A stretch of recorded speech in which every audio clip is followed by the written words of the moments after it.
Surprise! Salut Stéphane. Salut Luc. Martin Lemay est parti voter, je pense. Oui, parti voter, acheter ses pneus d'hiver. Il est-tu vendu? Je sais pas. Je sais pas.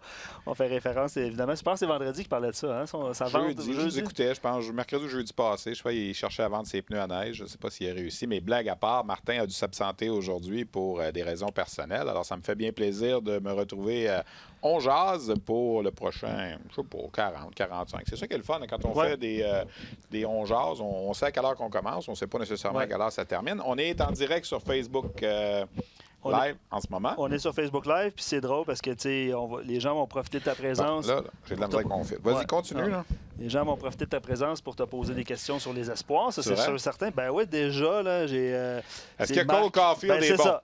Est-ce que Steph pourrait jaser un peu de Caulfield? Alors, on va en parler. Caulfield, hein? Caulfield. Faut pas dire Caulfield, faut dire Caulfield. Faut dire Caulfield. Caulfield, ben écoute, il y a 6 buts, une passe en 4 matchs au niveau universitaire. Là, tout le monde va le voir jouer. Moi, je suis allé la semaine passée. Le Journal de Montréal est allé en fin de semaine. Ouais. La presse est allée. The Athletic est là. Tout le monde est là. Tout le monde veut voir le jeune en question. Et Tony Granato dit la même chose à tout le monde. Il compare à Brett Hull avec tout le monde. Il compare son talent de marqueur. Il faut faire attention. C'est pas Brett Hull en personne. Là. Il ne veut pas dire...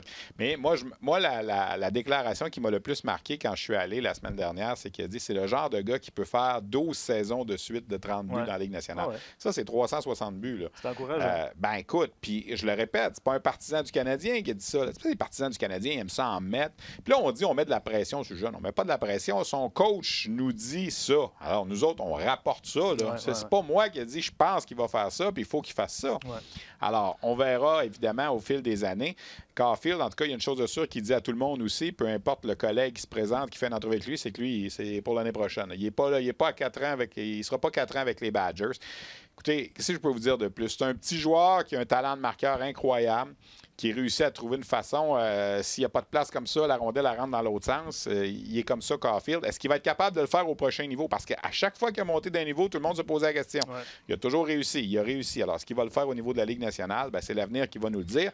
Mais moi, je vais vous dire une chose avant qu'on aille voir Gaston, puis on va parler à Norman Flynn aussi plus tard, c'est que peu importe que ça marche ou ça marche pas, le Caulfield, là, je pense que le Canadien n'avait pas le choix de le repêcher 15e. Il était encore là. Personne ne s'attendait à ce qu'il soit là. On l'a repêché. Puis regarde, si ça ne fonctionne pas, ben tant pis, là, ça ne sera pas le premier 15e au total que ça ne fonctionne pas, mais tu ne pouvais pas passer à côté. Ben, j'espère que ça a répondu déjà à la question d'auditeur et sur Caulfield. Puis je sais qu'il y en aura d'autres, éventuellement, des questions. Puis on va parler du week-end du Canadien, évidemment. Puis je pense qu'on va aller rejoindre Gaston. Oui, on va aller rejoindre. Salut Gaston. Salut Stéphane, content de t'entendre Stéphane, et je vous écoutais, puis tu sais Stéphane, on le compare comme un marqueur de Caulfield à Brett Hull, c'est fantastique. Mais s'il peut faire un peu la carrière que Brian Giunta a fait dans la Ligue nationale, ça aussi, ça va être fantastique. Tout à fait. Même genre de gabarit. En ce moment, la meilleure comparaison, je pense, c'est Alex DeBrincat avec les Blackhawks de Chicago.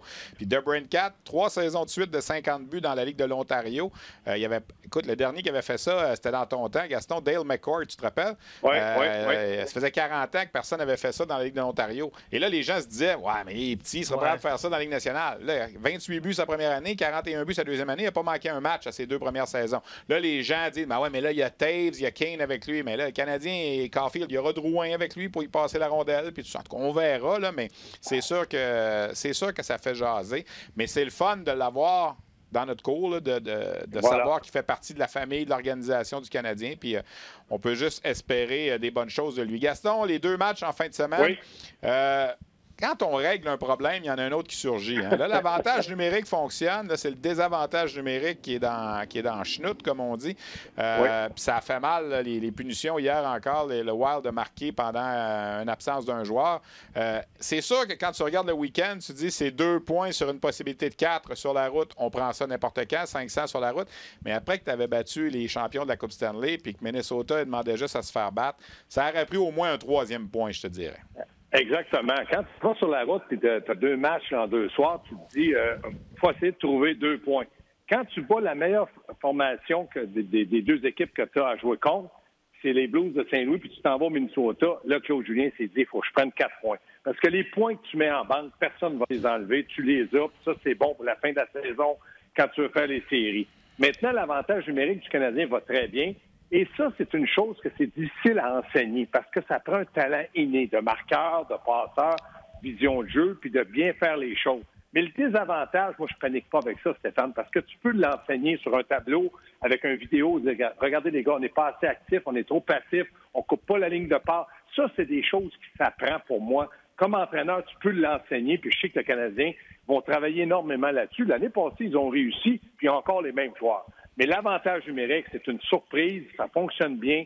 On voit que les joueurs semblent plus à l'aise, plus en confiance, prennent la bonne décision. Je lance ou je lance pas de loin quand lancé dans l'eau du filet. Quelle passe de Kotkaniemi? L'année passée, ça ne fonctionnait pas. Donc, pour ça, c'est vrai. Maintenant, ils ont eu 2 points sur 4. Écoutez, il ne faut quand même pas dire que les Canadiens n'ont pas bien joué. Ils ont bien joué. Ils n'ont pas été chanceux. Les 2 gardiens de but ont été excellents. Price contre Saint-Louis, puis du côté de Kincaid, il a été très bon aussi. À partir de ce moment-là, Claude Julien ne pouvait pas... Il était déçu de ne pas avoir les 4 points, mais il ne pouvait pas être déçu de sa formation. C'est pour ça que, tu sais, les fameux points, tu sais, l'an passé, il a manqué ça 2 points à la fin de l'année. C'est peut-être ces 2 points-là là, qui vont manquer. Absolument. Parce qu'en ce moment, tu regardes ça, là, le Canadien a 9 matchs de jouer. Ils ont 10 points au classement. Moi, je suis un gars de statistiques. Tu dis 9 matchs, c'est le 1/9 de la saison. 9 x 9, 81. Fait que tu prends les points 10, tu fais 10 x 9, 90. En ce moment, c'est pas assez. Là. 10 points par tranche de 9 matchs, c'est pas assez. Ça prend 11 puis 12 points par tranche de 9-10 matchs. Et c'est ça qu'il va falloir que le Canadien fasse pour espérer aller jusqu'au bout. Déjà des questions du public? Écoute, Gaston parlait de Kincaid qui avait bien joué, puis Mathieu Piette sur Facebook, puis il y en a quelques-uns aussi depuis le début de l'émission qui dit avec les victoires de samedi, il fallait revenir avec Price pour s'assurer du 2 points contre le Wild. Là, il faut arrêter avec ça. Moi, puis ça, je sais qu'on va en parler, Gaston, puis je sais pas si on va chicaner, là, parce que des fois, je t'écoute en ondes. Puis... Non, mais c'est parce que, regarde, tu peux pas mettre ton gardien numéro 1 82 fois. OK? Il faut que le gardien numéro 2 joue. C'est quoi, première question, Gaston, c'est quoi le nombre de matchs que Price devrait jouer, selon toi, sur les 82? Si le Canadien est dans une course aux séries, là, moi, je dis qu'il va jouer à l'entour de 60 matchs. Bon, ça veut dire 60, que 61, 59. Mais s'ils sont éliminés, disons, le 10 mars, je pense qu'ils vont en jouer entre 55 et 60. Ça peut être 56. Il ira pas en haut de 60. Mais en ce moment, là, selon le rythme actuel, encore une fois, là, Kincaid a joué 2 des 9 premiers matchs. Ça veut dire qu'il va en jouer 18. Ça veut dire que Price en jouerait 63, 64. On verra. Moi, ma question est la suivante. Quand tu dis à ton gardien numéro 2, comme Kincaid, il faut que tu joues des matchs. Mettons qu'il faut qu'il en joue 20. Là. Faisons un chiffron. Oui. Les gens n'aiment pas ça quand Price ne joue pas au Centre Bell. Parce que là, le petit Mathieu Rimouski vient voir le Canadien une fois dans sa vie, puis c'est Kincaid qui joue. Fait, peux-tu espérer que ton gardien numéro 2, comme Kincaid, qui va jouer, mettons, 20 matchs, 20 à l'étranger, qui puisse aller chercher 10 victoires dans la saison? Non, c'est difficile. C'est trop demandé. Hier, là, Kincaid a très bien joué. Il a gardé le Canadien dans le match. Il a été spectaculaire avec son arrêt acrobatique à la Dominique Hachek. Je me dis, en quelque part, il a fait le travail. Moi, ce qui m'embête, il y a 2 choses qui m'embêtent pour Kincaid. Il doit se familiariser avec le rôle d'un deuxième. Derrière Carey Price, c'est loin d'être évident. Et il doit aussi être capable de donner des victoires. Il y a 2 matchs de jouer depuis le début de la saison, 2 défaites. Est-ce qu'il est responsable? Non. Mais à la fin de l'année, quand ils vont faire le bilan, ils vont dire « Ouais, Kincaid, il aurait dû faire jouer Price plus souvent.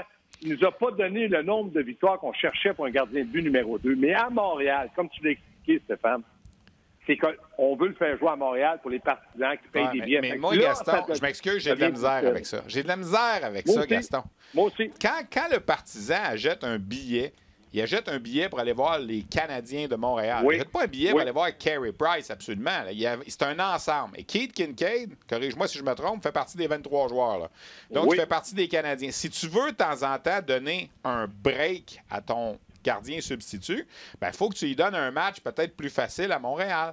Oui. Pour qu'il ramasse des victoires, pour qu'il ramasse de la confiance. Je me dis, Stéphane, depuis le début de l'année, je dis, avec la formation de Claude Julien, le Canadien n'a pas une formation d'élite. Ils peuvent être compétitifs les séries, mais ça va prendre toute le petit chance. Quand j'ai 2 matchs en 2 soirs, je regarde l'équipe, puis ma philosophie, elle est simple. L'équipe que je peux gagner sur papier. Quand je regardais Saint-Louis et le Wild, pour moi, l'équipe que je pouvais gagner sur papier, c'était le Wild. Moi, j'aurais gardé Price pour le Wild. Puis quelqu'un devrait jouer contre Saint-Louis? Oui, contre Saint-Louis, parce que je me dis, s'il a volé un match, étant donné qu'on est sur la route, c'est contre Saint-Louis, je veux qu'il me le vole. Et Price, intimidant comme il est, le Wild, faible comme ils sont depuis le début de l'année, puis là, ils sont pas bons, je me disais, aller chercher 2 points. Là, Claude prend sa décision, et je respecte ça, et là, Price gagne à Saint-Louis. Là, je me suis dit, faut que Kincaid en donne une bonne à Canadien. Il en a donné une bonne, mais ils ont pris de mauvaises punitions. La question que je vous pose, Stéphane et Luc, si j'inverse les rôles, si je mets Kincaid contre Saint-Louis, est-ce que le Canadien gagne? Puis si je mets Price contre le Wild, est-ce que le Canadien gagne? Et vous allez pouvoir dire, c'est là la réponse qu'on devait avoir. Mais moi, c'est plus, Gaston, là, dans un cas de match le vendredi et samedi. Imagine, le Canadien joue souvent le vendredi soir à Buffalo. Oui. Puis il joue le samedi à Montréal, on va dire, contre une équipe qui a de la misère. On va dire, mettons pour le besoin de la discussion, Minnesota. Vendredi soir à Buffalo, puis samedi au Centre Bell contre Minnesota. Dans la norme des choses, tu vas avoir Price contre Buffalo parce que c'est l'équipe contre ta division. Puis tu joues, tu bats avec eux autres le vendredi soir. Puis le match le plus facile des deux à Montréal le samedi, si tu mets Kincaid. Mais là, les gens disent, ben non, tu peux pas mettre Kincaid à Montréal. Le monde, il paye 400$ pour aller voir Price jouer. Qu'est-ce que tu penses de ça quand les gens disent ça? Ben moi, je dis comme toi, Stéphane. Quand c'était Dryden dans le temps, les gens allaient voir jouer le Canadien. Et là, je regarde Kotkaniemi, Drouin qui a un gros début de saison. L'équipe va bien. Il me semble que le Canadien de Montréal, c'est plus simplement Price. C'est Price, la grande vedette. J'espère. Il y a de très bons joueurs et de bons résultats. Et moi, je suis d'accord avec toi. Il faut faire attention à ça. Il faut donner à Kincaid la chance aussi de jouer autant, je dirais pas autant à Montréal, mais quelques matchs. Ben oui, puis il va gagner, puis il va peut-être avoir confiance après, puis ça va servir quand tu vas aller jouer à l'étranger avec lui. En tout cas, c'est mon point de vue. Ouais, puis tu sais quoi? Je vous annonce tout de suite là, que le Canadien joue jeudi, samedi à domicile. Donc, c'est avec Price qui va être là. C'est les Sharks de San Jose et les Leafs de Toronto. La semaine suivante, c'est mercredi, jeudi en Arizona, à Glendale, puis à Vegas. Mais ça, c'est moins grave parce que c'est 2 matchs sur la route. C'est ça. C'est sûr que quelqu'un va jouer un des deux. Deux équipes de l'Ouest. C'est ça. Mais Gaston, tu voulais me parler de Nick Suzuki qui a marqué. Est-ce qu'il est en train de consolider sa place? Ça chambranlait un petit peu là, quand on l'a laissé de côté, puis là, finalement, il a marqué. Là. Oui, moi, je pense dans le cas de Suzuki, il a acheté du temps lors de son premier but. Et là, le béton est en train de durcir pour lui à Montréal. C'est très bien. Je pense que le Canadien a une place pour lui à droite. C'est un droitier. Il jouera peut-être pas au centre, mais il va jouer à droite. Et moi, je pense que le temps est venu qu'il joue avec Domi et Drouin. Drouin à gauche, Domi au centre, puis Suzuki à droite. Drouin mérite aussi un petit bonbon. Là, il lui donne le bonbon, mais quand il veut le croquer, on y enlève. Donc, moi, je pense que Drouin, depuis le début de la saison, a eu un très bon début de saison. Ne pas me faire à croire que Patine ne marque pas souvent les communes, mérite de jouer avec Domi. Ça ne me rentre pas dans la tête. Et étant donné que Paul Byron ne connaît pas un début de saison, je pense, à la hauteur des attentes, il faut dire que Claude Julien aime mieux Will puis Cousin que Byron. Michel Therrien aimait beaucoup Byron. Donc là, Byron, pour moi, là, ça devient de plus en plus difficile dans son cas. Moi, je positionnerais Suzuki à droite de Domi et Drouin. Puis les deux vétérans pour aider le jeune. Puis le jeune va progresser là-dedans avec un temps de glace de qualité. On lui donne l'avantage numérique. C'est fantastique. C'est mon opinion, moi. Fait que Gaston et Stéphane, vous êtes d'accord parce qu'on reçoit des commentaires en direct. Là, puis avant même que Gaston parle de Drouin, Max il dit Drouin mérite plus de temps de jeu. Il est sous-utilisé. Samedi, c'était l'attaquant le moins utilisé. C'est ça, exactement. Puis juste un autre commentaire, c'est Max puis Marc-André aussi. Il dit joue pas assez, il donne ce qu'on voulait. Puis pas assez utilisé, vous êtes d'accord avec ça? Faites attention, là, on a téléphoné Canadien, Claude Julien, François Gagnon a vérifié, il y avait 2 minutes de temps de jeu de plus qu'il n'y avait pas à la ligne nationale. Guy Carbonneau avait des points d'interrogation là-dessus. Mais bon, est-ce que c'est vrai? Je ne le sais pas. Mais c'est vrai que Drouin mériterait, en tout cas, parlons pas du temps de glace, parlons simplement qu'il mériterait de retourner avec Domi. Mais il reste que ça marchait bien là, quand même un peu Kotkaniemi, Armia. Là, Armia n'était pas là en fin de semaine. Est-ce qu'on est à un Yoel Armia là, de s'ennuyer tant que ça là, parce qu'il n'a pas été là les 2 matchs en fin de semaine? Non, je pense pas que du côté d'Armia, c'est l'élément déclencheur. Je pense que Drouin a eu un bon début de saison. Ouais. Pour moi, Kotkaniemi a eu un meilleur début de saison que son camp d'entraînement. Puis Armia a profité de tout ça. C'est vrai qu'il y a eu une certaine chimie. Mais tes meilleurs attaquants, c'est qui? C'est Drouin, Domi, puis pour moi, c'est le jeune Suzuki, dans les 6 attaquants qui peuvent donner de la production avec le trio de Dano. Donc, Kotkaniemi peut jouer avec les Connunes par Armia. De toute manière, quand ils vont chicaner en finlandais pour comprendre rien. Donc, c'est correct comme ça. Cale Fleury qui est revenu dans l'alignement, t'analyses son jeu comment? Ben moi, je regarde la situation. Là, étant donné que Petrie Weber devant lui comme droitier, lui, il peut progresser sans avoir aucune pression. J'aime le fait qu'il se porte en attaque. J'aime le fait qu'il a joué une saison avec Joël Bouchard. Et là, il semble capable de maintenir son bout dans la Ligue nationale, parce que moi, Folin ne m'a rien prouvé. Il peut être 7e, puis je m'en fous de Folin. Mais Fleury, pour moi, qui a une saison dans le corps l'an prochain, puis qui commence sa saison, parce que là, Weber, tout le monde s'aperçoit qu'il a 34 ans. Donc, Fleury peut grandir là-dedans, juste encore une saison ou deux. Après, on verra ce qu'il va donner, mais moi, je le ferai jouer et je le garderai à Montréal. Je revenais sur Byron, les gars, parce que évidemment, tu as effleuré le sujet, Gaston, par rapport à Paul Byron. Qu'est-ce qui se passe avec Paul Byron? En fait, outre le fait que Claude Julien ne semble pas... c'est pas un de ses préférés, mais Stéphane... Il l'aimait, je pense. C'est juste que là, en ce moment, les performances sont pas là, en ce qui me concerne. J'ai pas vu tous les matchs du Canadien parce que je me promène un peu partout, mais de ce que j'ai vu, on voit pas exploser Byron. Est-ce que c'est juste une question de compagnon de trio en ce moment? Est-ce que parce qu'on lui donne pas d'avantage numérique, que Byron, en ce moment, là, n'est pas ce qu'il a été là, quand il a marqué 20 buts avec les Canadiens? Là. Non, Stéphane, tu as raison. Sauf que moi, le blâme que je mets à Claude Julien, c'est qu'il l'a jamais positionné après le camp d'entraînement dans un rôle offensif. Il a commencé sur un 4e. Après ça, on l'a mis sur un 2e. Puis là, ça n'a pas bien été. Armia a été blessé. Il a joué avec sans lui donner un poste permanent, ses 2 ou 3 premiers trios. Il reste que Byron, le blâme que je mets sur Byron, n'a pas obligé l'entraîneur par ses performances à le positionner sur un 2e ou 3e trio. Mais ça n'a pas toujours été ça, les gars. Byron, il me semble qu'il n'a jamais eu vraiment de place. Avec Michel Therrien, là, Michel l'utilisait, il a marqué 21 ou 22 buts avec Michel Therrien, mais pas avec Claude Julien. Il me semble qu'en début de saison, on ne savait jamais où le positionner, Byron. Puis là, il prouvait qu'il amassait des points puis il se faisait des fois placer sur le 2e ou 3e trio à l'occasion. Il me semble qu'il n'y a jamais mis de place fixe. C'est le dépanneur. C'est le gars que tu peux emmener sur un trio. Là, quand il y en a un qui dort un petit peu, là, tu vas avant. Écoute, on aura l'occasion d'en reparler sûrement cette semaine, là, mais Dallas qui s'amène au Centre Bell... pas Dallas, pardon, San Jose qui s'amène au Centre Bell. Pas un gros début de saison, les Sharks, là, en ce moment. Là. Pas un gros début de saison. Il y a des vétérans. On regarde le Minnesota. Hier, qui a fait gagner le Wild? C'est les vétérans. Ils ont eu un lent début de saison.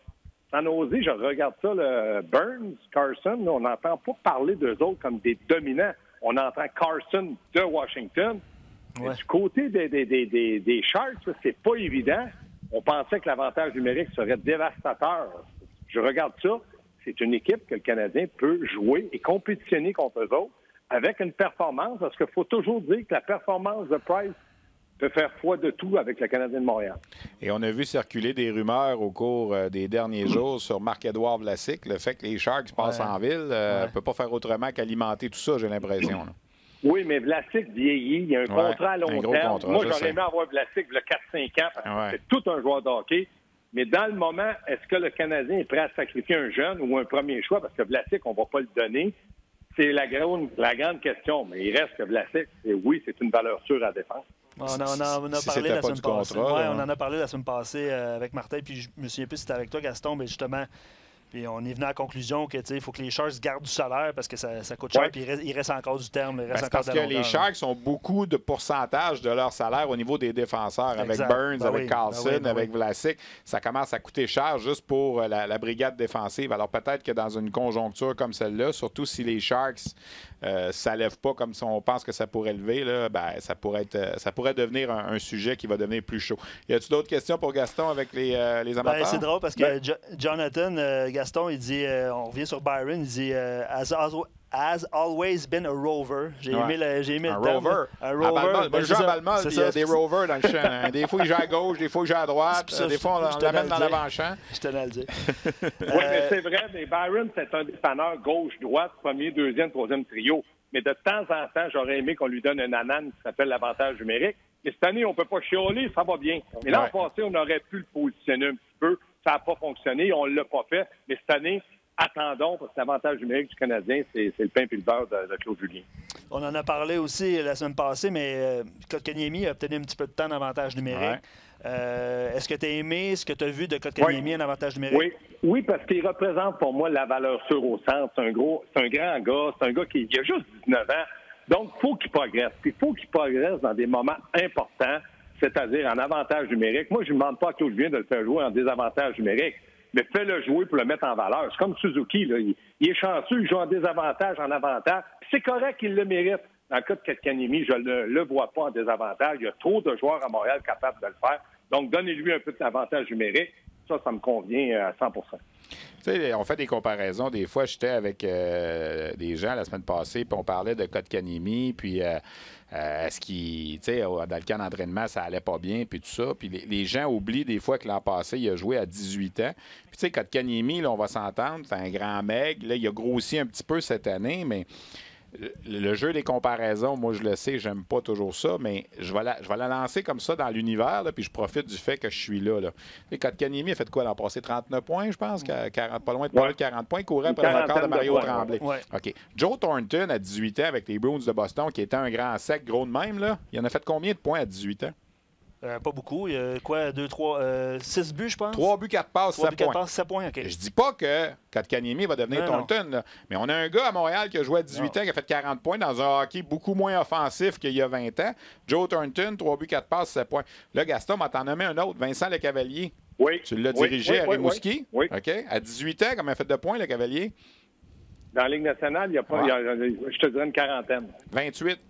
28, ouais. Alors, c'est moins de points. Le Cavalier et Thornton, des premiers au total, des grands mecs. On va dire, le Cavalier a grossi avec le temps, puis Thornton aussi, là, mais Kotkaniemi va grossir aussi, mais tu sais, c'est des comparables. Je dis pas qu'ils vont être aussi bons, là. Je dis pas que Kotkaniemi va être aussi bon que Thornton. S'ils se glissent entre les deux, ça va faire toute une carrière. Ben oui, mais c'est ça qu'il faut prendre en considération. Ouais. Le jeune, il a fait 40 points à 18 ans dans la Ligue nationale. C'est plus que le Cavalier à 18 ans. C'est plus que Thornton à 18 ans à l'époque. Pas mal plus que Thornton. 3 buts, 4 passes. Fait que relativisons. Mettons ça en perspective. Là. J'ai de la misère avec mon mot. Là. Mettons ça en perspective. Tu sais, 40 points versus 7 dans un hockey beaucoup moins offensif là, aujourd'hui que dans le temps. Moi, je pense que Kotkaniemi, il faut lui donner un break, il faut le laisser respirer un petit peu. Là. On veut qu'il soit bon. Tu sais, quand on l'a choisi, là, quand Trevor Timmons a pris Kotkaniemi, puis moi, j'étais de ceux qui m'interrogeaient un petit peu, l'important, c'est pas qu'il soit bon là, c'est qu'il soit bon dans 5 ans, 6 ans, puis qu'il soit bon pour longtemps. Il était bon en première année, tant mieux. Kotkaniemi, il a fait une belle saison comme recrue l'an passé. Ça peut juste s'améliorer. Tu sais, on a trippé sur Sébastien Aho l'été passé. C'est vrai, bon point, mais c'était une comparaison pareille. Là. Si dans 3 ans, Kotkaniemi fait ce que Sébastien Aho a fait après sa 3e année, il fait quoi, 80 points l'année passée à Aho? Peut-être que Kotkaniemi, pas cette année, l'an prochain ou dans 2 ans, il va peut-être s'approcher de ça, lui aussi, on ne sait pas. 49 points, mais il joue à ses professionnels. Il faut noter aussi, messieurs, que dans le cas de Kotkaniemi, je ne suis pas sûr, malgré le fait qu'il a fait plus de points, qu'il était aussi bien entouré de joueurs offensifs que Vincent et Joe Thornton l'ont été au début de leur carrière. N'oubliez pas que Vincent est arrivé, puis là, il y a eu de bons joueurs qui se sont greffés à eux autres. Puis la même chose avec Boston, là, quand Joe Thornton était à Boston. Donc ça, là, c'est un rouage important à noter. Comment, du côté de Kotkaniemi, il est entouré? Là, il est avec Armia, puis il était avec les Conuns, disons, l'année passée. Mais cette année, là, il joue, là, puis tu regardes avec qui il joue, là, c'est pas nécessairement... Bon, là, Drouin a eu un gros début de saison, mais c'est pas nécessairement des joueurs là, qu'il va toujours avoir, là, parce que si Drouin va avec Domi, là, c'est l'économe qui va certainement avec lui. Patine, marque pas souvent. Alors, Thornton, après sa saison de 7 points, là, à 19 ans, sa 2e année, il a fait 41 points. Alors, j'imagine que Kotkaniemi va être capable de faire ça encore cette année. Là, il l'a fait l'année passée. Je suis allé chercher un autre exemple, Barkov avec les Panthers. Il a 24 points sa première année, puis même sa 2e, 36. C'est pas Barkov 88. était plus gros un peu. Moi, j'aimais la comparaison avec les autres parce que Thornton, c'est un grand mec de même. Moi, je voyais jouer sur Sainte-Marie dans le junior. Là, il a la même gabarit que Kotkaniemi. Puis le Cavalier, tu vas être d'accord avec moi, quand il est parti de Rimouski, il n'était pas gros comme il est aujourd'hui. Tu sais, je veux dire, il pesait pas 230 livres. Là. Fait que, c'est pour ça que des fois, il faut faire attention. Comment ça marche là? Il faut dire salut à Gaston, dire bye-bye à Facebook Live. J'ai juste un dernier commentaire pour Luc. Luc, je suis content que Stéphane ait fait l'émission aujourd'hui, mais si on est pour être toujours en accord comme ça, clairement. Ah, OK, ouais. Ben, c'est-tu moi qu'il faut clairer ou toi? T'as raison, Stéphane. C'est vrai, messieurs, ça fait un plaisir encore une fois. Salut Gaston. Merci d'être là. Salut les amis. Salut. Bon, voilà Gaston Terrien. On s'est jasé ça pendant 24-25 minutes. Pour ceux qui se joignent à nous, là, in progress, comme on dit. Parce que je sais que Martin, je vous écoute quand même assez souvent. Là. Je sais que des fois. Dans l'auto du voyage, oui, c'est ça. Puis des fois, ça ne connecte pas bien. Par exemple, je vous écoute en différé une fois que c'est téléchargé. Mais je sais que Martin se permet un petit peu plus. Alors, in progress, pourquoi Martin n'est pas là? Ben, il y avait d'autres étaient retenus à l'extérieur. Alors, c'est moi qui remplace aujourd'hui avec Luc Dansereau. As-tu des questions en attendant qu'on rejoigne Normand Flynn? J'aime ça me pogner avec Normand aussi. Lui, je peux s'habituer. Oui, mais c'est ça. Je vais tout de suite dire aux gens de Facebook de venir nous rejoindre sur rds.ca parce qu'on va poursuivre avec Gaston dans quelques instants. Mais avant, je vais lire quelques commentaires. Il y a Frank, on n'en a pas parlé, puis peut-être qu'on va en parler avec Gaston. Là. Avec Normand. Avec Normand, excuse-moi, on les mélange déjà encore tous les deux, là, mais il dit Lekonen est vraiment bon sans la rondelle. Les gens en ont un peu, tu sais, on a toujours un souffre-douleur un peu, là, les gens en ont un petit peu contre Lekonen. Là, les gens parlaient de Caulfield au début. Tu sais, la semaine passée, quand j'ai publié beaucoup sur Caulfield parce que je suis allé voir son match à Boston, je lisais des commentaires des gens, puis le négativisme arrivait tout de suite. Ouais, mais quand il va arriver avec le Canadien, il va falloir qu'il soit bon sans la rondelle, puis on va l'éteindre, puis ça. Give a break. Là. Donnez une chance. Là. Puis je veux dire, tu sais, faut arrêter de toujours voir. Il y en a qui n'aiment visiblement pas la façon de travailler de Claude Julien, puis c'est correct. Puis tu sais, Claude Julien, on peut l'aimer, pas l'aimer, mais c'est le seul entraîneur. Est-ce que tu sais qu'est-ce qu'il a réalisé, Claude Julien? Je ne sais pas si les gens le savent. C'est le seul entraîneur qui a gagné le seul entraîneur qui a gagné la Coupe Memorial puis la Coupe Stanley. Comme entraîneur-chef en provenance du Québec. Là, de la Ligue. Alors, tu sais, c'est quand même pas rien. Il faut arrêter de. Peut-être qu'on est tanné puis on a besoin de. Il y a des gens qui réclament des changements. Moi, je pense pas qu'on en est là, pas pantoute, là, mais tu sais, de voir ces commentaires-là, de dire Caulfield, il est bon, c'est un marqueur, mais à Montréal, on va l'empêcher de marquer. On va vouloir qu'il apprenne à jouer défensif. On va vouloir qu'il joue sans la rondelle. Alors, il y a beaucoup de sarcasme, il y a beaucoup de négativisme, je trouve. Ben, de toute façon, on s'entend que ça va être peu importe l'équipe, là, le joueur va devoir travailler défensivement quand même si pas avec les Canadiens. Quand il va arriver avec les Stars de Dallas, Jim Montgomery va dire il faut t'apprendre quand même à jouer défensivement sans la rondelle. Mais quand un gars est capable de marquer 30-35 buts, si jamais ça devient le cas avec... c'est ça le problème? Normand n'appelle pas sur la bonne ligne? Non, je vais demander à Tim qui essaie de rejoindre Normand, parce que Normand essaie de me rejoindre son cellulaire, puis visiblement, ça ne marchera pas. Dernière question avant de quitter Facebook. Puis je savais que cette question-là viendrait. Est-ce qu'on va voir Ryan Poehling avant Noël avec les Canadiens, selon toi? Pas mal sûr, oui. Je suis pas mal sûr. On a fait le match du Rocket la semaine passée, mercredi dernier. On aura encore le match du Rocket le 1er novembre prochain. Il s'approche. Il joue de mieux en mieux. Je pense que ça a été difficile, la blessure au camp. Les premiers matchs dans la Ligue américaine, ça a été difficile un peu, mais il a gagné des grosses mises au jeu. On n'a pas peur de l'utiliser autant en avantages numériques qu'en désavantages numériques. Avant Noël, assurément. Peut-être, écoute, je dirais pas avant l'Halloween, parce que l'Halloween, c'est dans 10 jours, là, mais oui, je suis pas mal sûr qu'on va le voir bientôt. Est-ce que ce sera parce qu'il y aura une blessure? Est-ce que ce sera parce qu'on va tout simplement le rappeler? Puis, tu sais, souvenez-vous d'une chose. Dans le début de saison, le plan du Canadien puis de Marc Bergevin, puis il nous l'a dit à l'antichambre, c'était d'avoir 14 attaquants, 7 défenseurs à Montréal. Là, en ce moment, c'est le contraire. On a 13 attaquants, 8 défenseurs. Peut-être que ramener Poehling, ça ne veut pas nécessairement dire retourner Suzuki. Là. On peut ramener Poehling, puis laisser aller, exemple, un Mike Riley ou un Folin, ou peut-être éventuellement un Fleury à Laval. Alors, pour revenir à la formule 14-7 qu'on avait envisagée en début de saison, c'est peut-être ça qui va arriver. Moi, je trouvais que Poehling, les premiers matchs, j'ai vu le premier match, puis je trouvais qu'il s'exposait souvent aux mises en échec. Je ne sais pas s'il s'est fait frapper 2-3 fois, puis là, peut-être en fin de semaine, ça s'est replacé dans son cas. De toute façon, il commence à prendre un peu de confiance offensive. C'est sûr qu'il découvre la Ligue américaine aussi. Là, puis, il a marqué le but gagnant du match vendredi, un gros but, c'est un bon lancer frappé. Puis Joël Bouchard l'utilise pas mal à toutes les sauces. Alors, je pense que oui, on va le voir bientôt. Bien, merci aux gens de Facebook, mais traversez sur rds.ca, on poursuit. Normand Flynn va être avec nous dans quelques instants. Parce que Normand, lui, son cachet, il n'inclut pas Facebook, c'est ça? Oui, c'est ça. Ben, c'est un bon teaser parce que Normand, il a une habitude, on jase, puis les gens l'aiment beaucoup. Fait que on dit aux gens de venir sur rds.ca pour l'écouter. OK, ça sert à ça. C'est un bonus qu'il devrait demander dans le fond. Exactement. Hey, je pense qu'il ne nous a pas entendu. Il est où ton ruban? Oui, il s'en vient, mon ruban. Il s'en vient en dessous. Il est caché en dessous. Ouais, je ne voulais pas me piquer avec ça. Normand, est-ce que tu es là? Oui, je vous ai entendu, là. Non. Je vais t'engager comme agent, Stéphane, pour mes cachets. Finalement, mon contrat, c'est toi qui m'engager. As-tu vraiment besoin de ça? Ben oui, écoute, d'après ce que je peux comprendre, j'en ai encore besoin.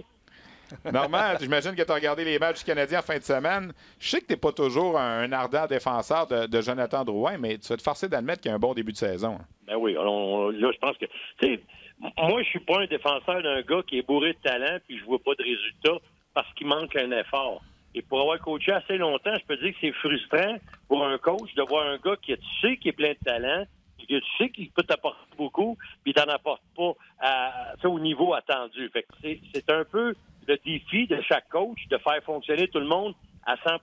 Puis moi, j'étais un coach dans l'âme, puis quand je regarde ça, je me dis, il serait pas mal meilleur, le Canadien. L'année passée, exemple, des 17 derniers matchs, si Jonathan Drouin va juste chercher un demi-point par match, ce qui devrait être comme joueur, je pense que le Canadien fait des séries. C'est ça qui est frustrant quand tu es coach puis tu regardes un gars de la trempe de Jonathan et tu dis, Mais pourquoi qu'il le fait pas? Puis là, tu poses la question, c'est peut-être moi, c'est peut-être le coach le système de jeu. Fait que tu t'assois avec ce genre de gars-là, puis tu leur dis, écoute, qu'est-ce que je peux faire, moi, pour que tu en donnes plus?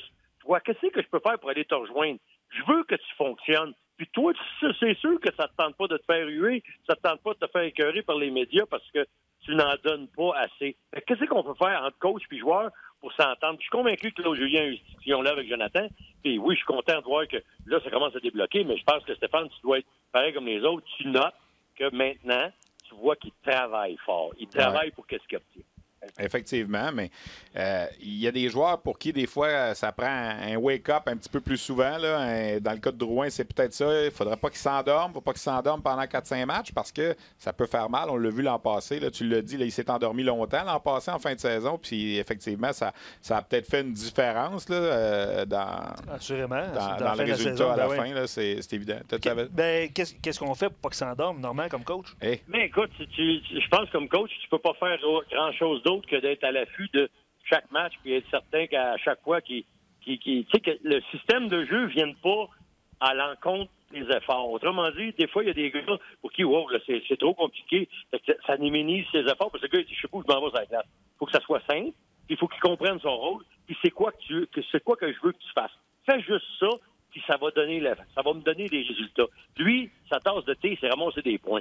Fait qu'il faut qu'il soit sur le premier avantage numérique. Là, il met sa pointe, sa première unité avec Weber. Moi, je trouve que c'est génial. Ça montre toute la confiance que le coach Julien y a en Drouin. C'est parce que tu ne mets pas n'importe qui comme attaquant là. Tu mets un gars que tu peux te fier dessus.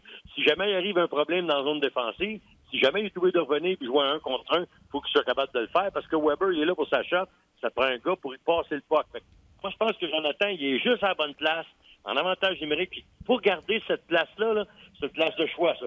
Il faut que tu donnes les efforts. Puis le coach, il va toujours te récompenser quand tu es là pour donner les efforts puis quand tu fais ce qui est demandé. Mais comme je te dis, comment qu'on fait? On s'assure qu'il est au diapason. Tu sais ce que c'est à faire, tu sais que j'ai besoin de toi, donne-moi ça, puis ça va bien aller. Complique rien. La gestion des gardiens de but, on en a parlé un peu avec Gaston tantôt. Kincaid, Price.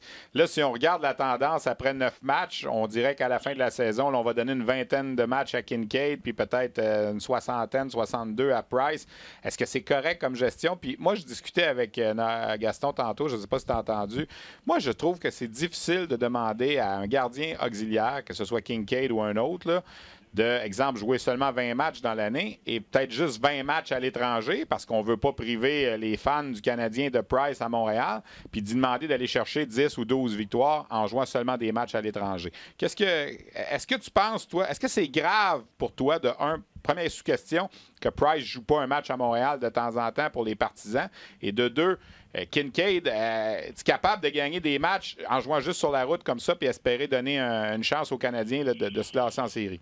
Moi, premièrement, Steph, avec la question de à la maison ou pas, moi, ce qui est important pour le coach, c'est de gagner 2 points. Fait que je prends la meilleure décision pour l'équipe, je la prends pas pour les fans. C'est malheureux, là, c'est sûr que je veux le plus possible que les fans qui aient ce qu'ils veulent à Montréal. Mais avant tout, ce qu'ils veulent à Montréal, c'est gagner, participer aux séries. Fait que je pense que si je dois choisir sa route, exemple, comme ça a été le cas, l'équipe. Moi, je choisis plus l'équipe. Ben, j'espère, oui. Non, mais tu sais, vous dites, Minnesota, là, on est-tu d'accord? Si on a affaire à choisir entre les deux, on a la décision à prendre avant les faits. Là, on l'a su après les faits, c'est plus facile de critiquer le coach. On la prend avant les faits. Minnesota, ils sont piss poor, ils ont de la misère à gagner, le vétéran ne joue pas bien.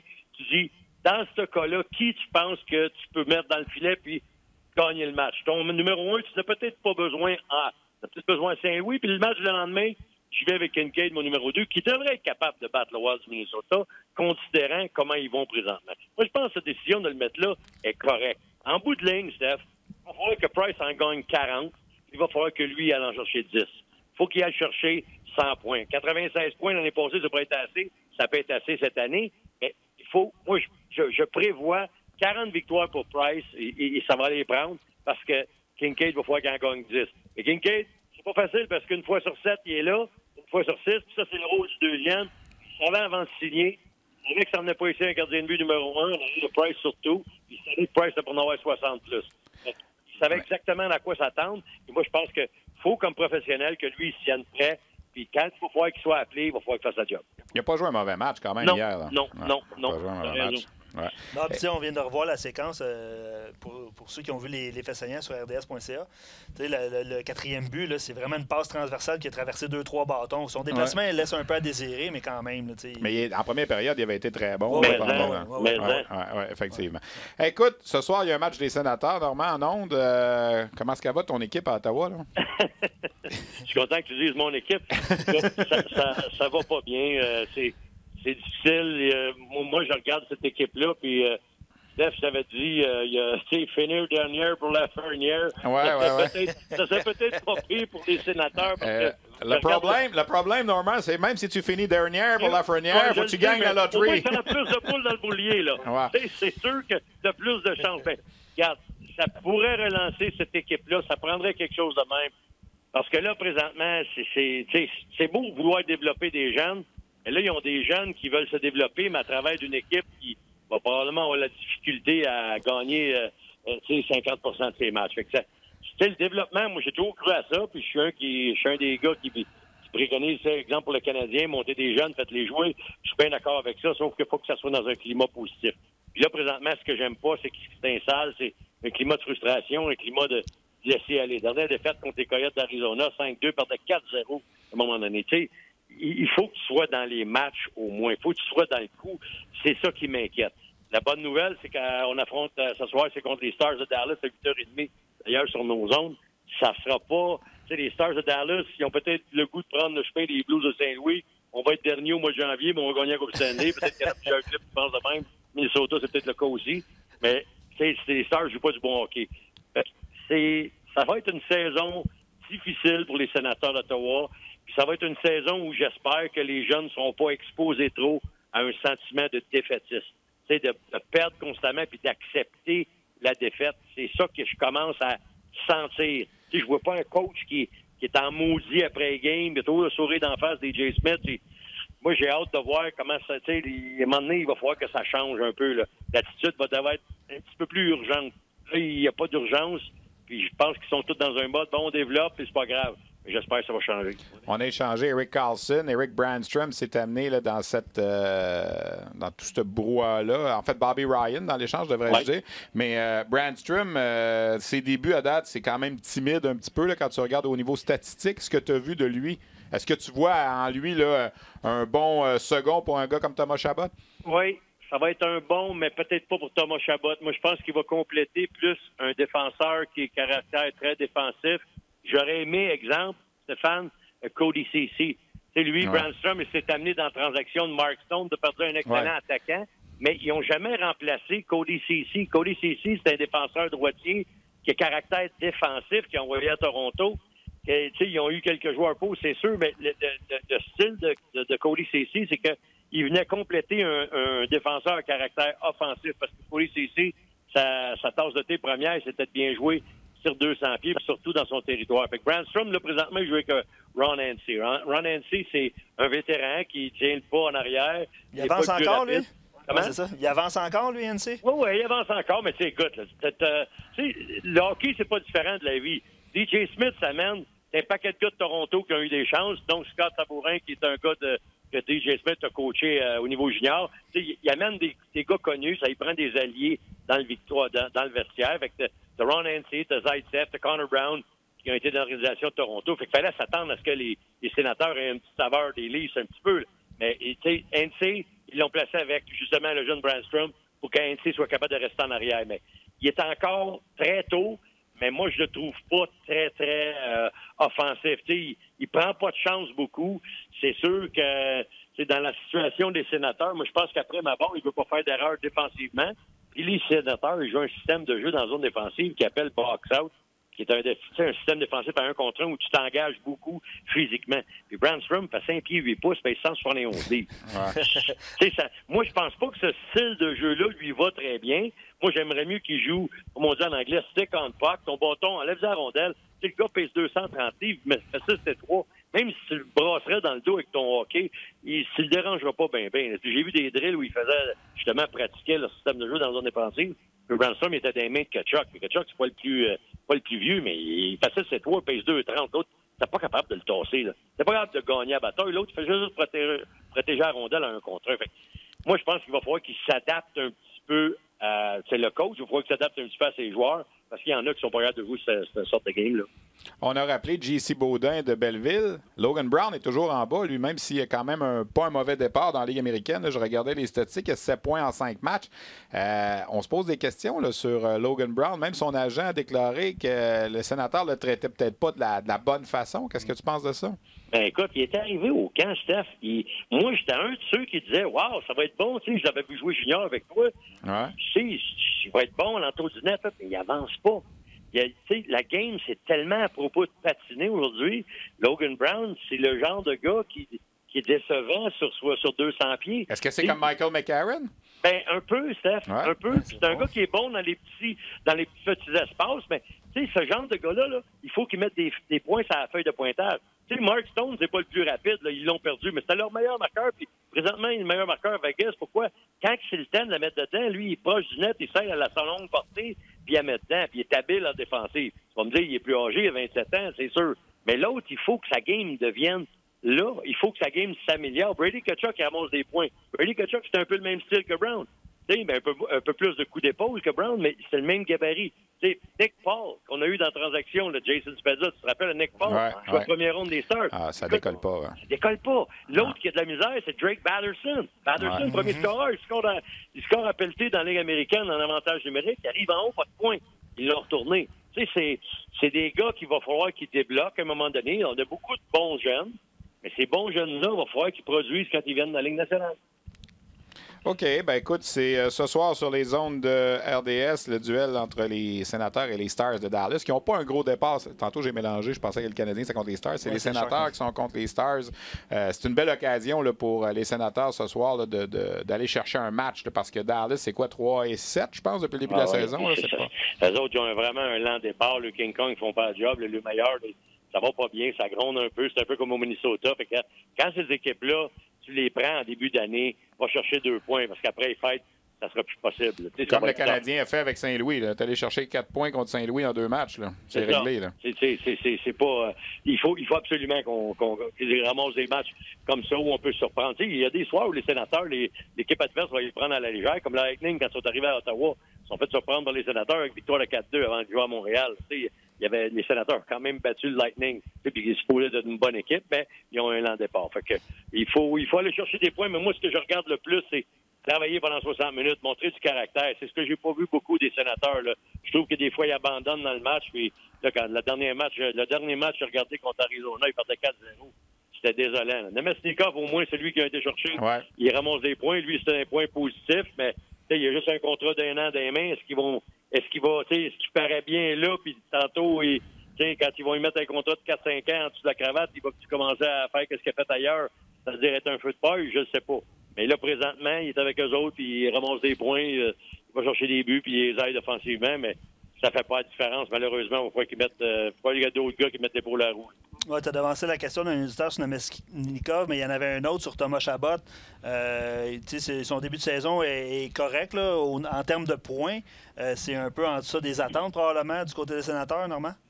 Mais c'est un peu en dessous des attentes. Puis je vais dire, la nouvelle mentalité, il arrive un nouveau coach, puis des fois, le nouveau coach, il passe des messages rapidement. Puis ce que j'ai pas aimé, pour te le dire, en début d'année, la première chose qu'ils ont dit, c'est DJ Smith qui a parlé de Chabot. Oui, c'est un... mais il va falloir qu'il améliore son jeu défensif. Je sais pas, là. Moi, des affaires, des fois, tu dis, OK, parle-en à lui, mais sors pas ça des médias. Moi, je trouvais que c'était pas un bon message en arrivant. Oui, on le sait, tu es capable de montrer. Les coachs, d'habitude, le système défensif, c'est pas un problème à enseigner. Là. Scorer des buts, même Wayne Gretzky n'a pas été capable de montrer à scorer des buts, puis c'est le meilleur scoreur de la Ligue nationale ever. C'est sûr que le coach il va te montrer à jouer défensif, mais parle-en aux joueurs. C'est une affaire aussi importante que ça, parce que les dernières années, les gars, si on regarde les Sénateurs, sont derniers au niveau des tirs accordés, des buts accordés. On le sait que c'est la défensive le problème. Mais j'ai pas aimé de la façon que DJ Smith a pitché ça en face en arrivant, en parlant de Chabot. Fait que moi, je pense que Thomas, lui aussi, le système box-out, avec le fameux bâton à hauteur, tu tiens ton montant à 2 mains. T'es pas sur le porteur de la rondelle, tu tiens ton montant à 2 mains, puis croche avec le gars dans le dos en avant de toi. C'est un peu ça que c'est résumé, parce que je regardais la pratique pour ce système de jeu-là. C'est du 1 contre 1, où où tu gardes tout vers l'extérieur. C'est ce qu'ils disent box out, tu gardes tout vers l'extérieur de la zone, puis le gars, tu le cross-check. C'est pas lui qui le frappe, tu le pousses avec ton hockey. Ça fait pas à tout le monde, ce jeu-là. Ce style-là. Oui, vas-y, excuse, je pensais que tu avais terminé. Vas-y, complète. Non, c'est ça. Ben, juste pour terminer, ça fait pas à tout le monde, puis j'ai hâte de voir combien de temps ils vont être capables de jouer ça sans qu'il y ait une petite rébellion. Pour compléter avec les Stars, Séguin 2 buts, Ben 1 but, Radulov 1 but là, en 10 matchs. Puis, pas mal au pause. J'ai-tu vu Jamie Benn, sa maison a été emportée par une tornade? Je pense que c'est Tyler Seguin. Ah, c'est Tyler Seguin, pas Jamie Benn, c'est ça? Oui, c'est ça. Ce matin aussi. Quand ça va pas bien, ça va pas bien. OK. Juste compléter ces sénateurs, Normand, pendant que tu es là, c'est Denis sur notre page qui disait du côté des gardiens, c'est pas terrible non plus. Là. Anderson, qui n'a pas un super début de saison, 1-4, puis Anders Nilsson, qui a fait à peu près. Il a fait combien d'équipes depuis le début? Oui, il a fait quelques-unes. Il a fait quelques-unes, mais je vais dire qu'Anders Nilsson, son problème, c'est au niveau de la confiance. Parce que souvent, quand il commence les matchs, il commence fort. Écoute, il fait 6 et 7, pèse 2,35. Quand il est bien positionné, puis comme il dit en anglais, le challenge the puck carrier, il sort un peu pour défier le tireur, là, tu vois plus de filet en arrière. Mais on dirait, de la minute, ça fait scorer un. Là, whoop, il rentre. Il fait comme rentrer dans sa coquille. Il rentre dans le fond du filet. Puis là, on commence à avoir des cordages. Puis là, souvent, c'est un déboulement. Mais lui, il est un bon deuxième.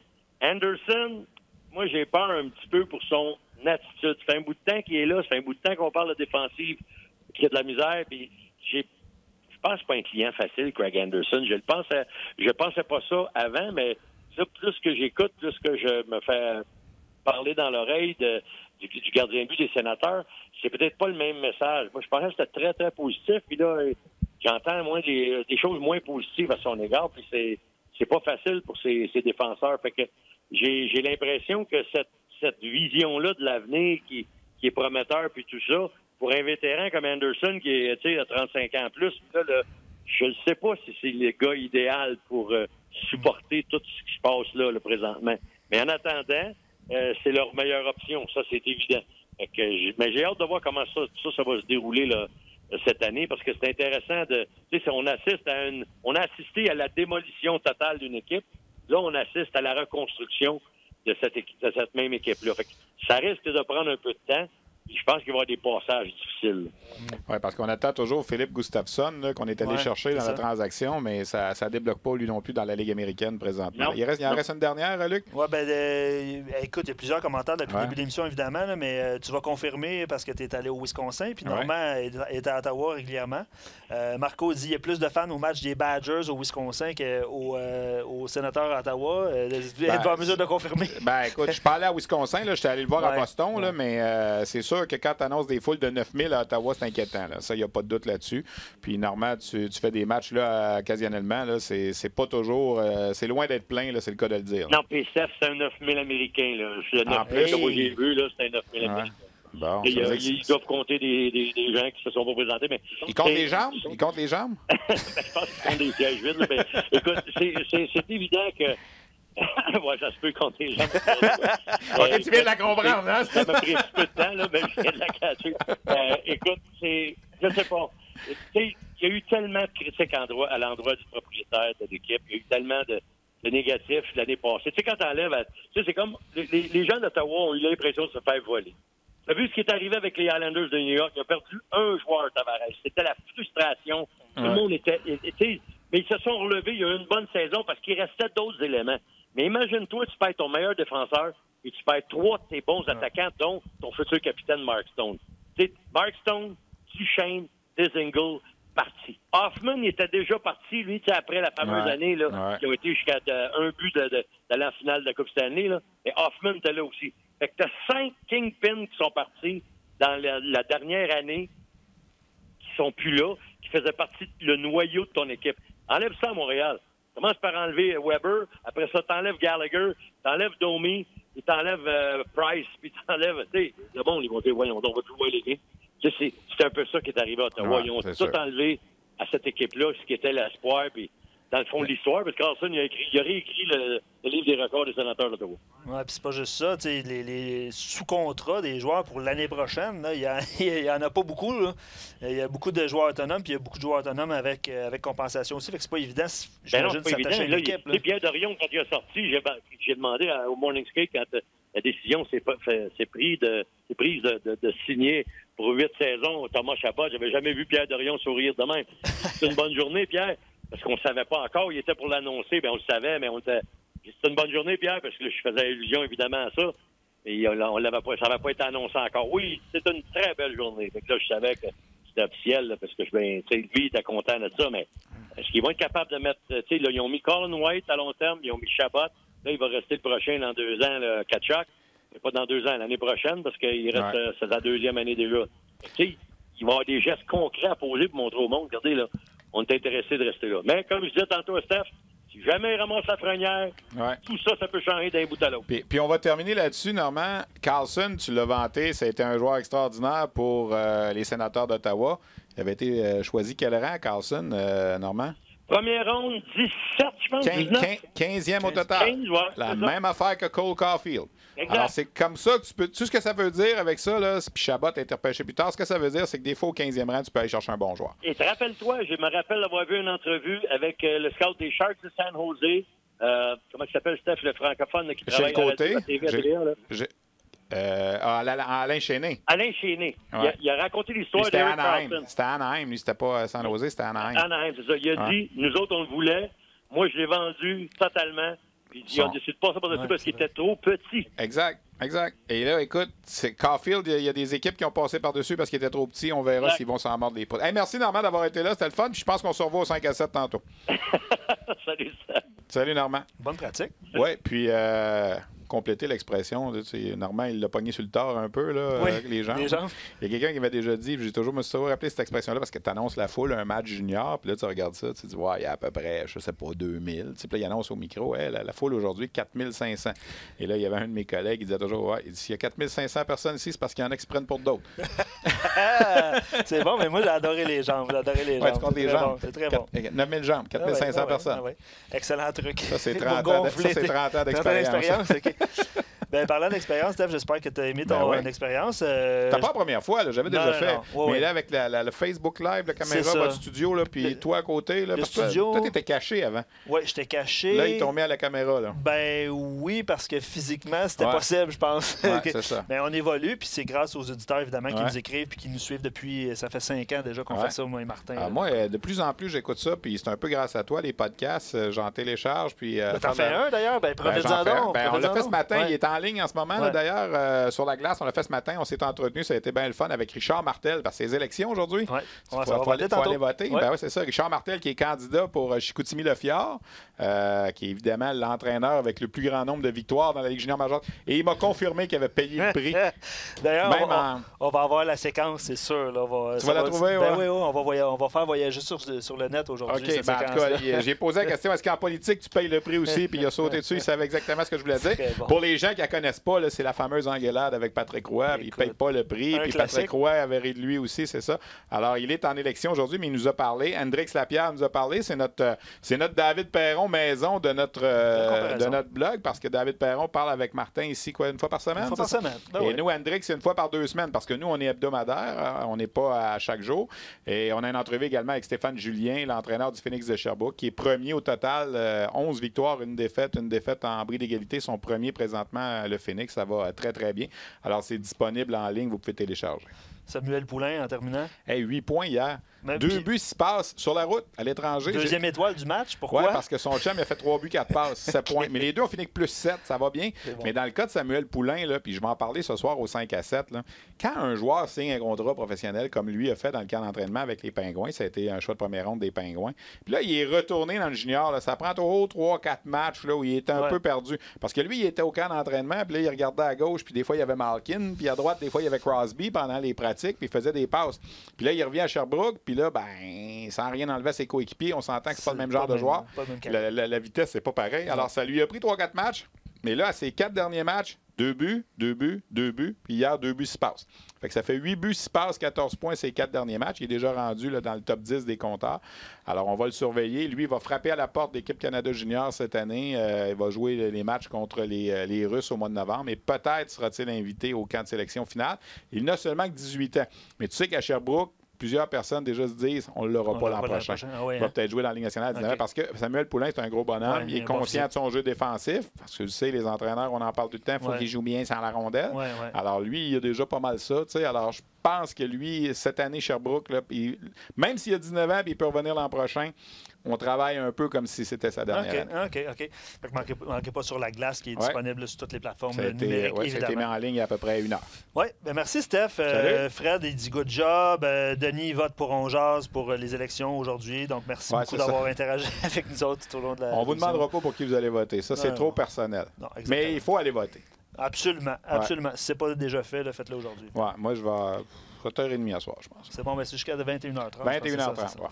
Good, Steph, merci beaucoup d'avoir été là. Tu rappelleras, je ne suis pas trop loin. Tu n'étais pas loin aujourd'hui. Non, je pas loin aujourd'hui. Excellent. Frappeur d'urgence. Excellent frappeur d'urgence. Merci, Steph. Merci beaucoup, Steph. Bye bye, tout le monde.